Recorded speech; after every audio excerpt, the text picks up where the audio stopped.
Hey everyone, today we're looking at the Dodge Challenger's crash test results from the IIHS. Is this muscle car safe? Let's find out. In the moderate overlap front test, the Challenger performs fairly well, offering decent protection. However, in the small overlap front tests on both sides, there's significant cabin intrusion, raising concerns for driver and passenger safety.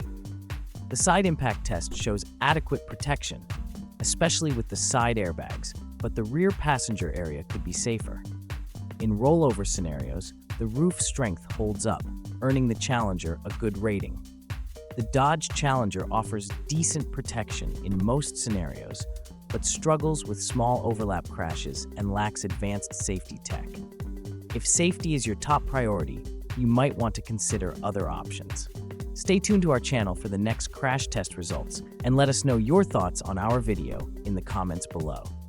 Don't forget to like, subscribe, and hit the notification bell to keep up with the automotive safety.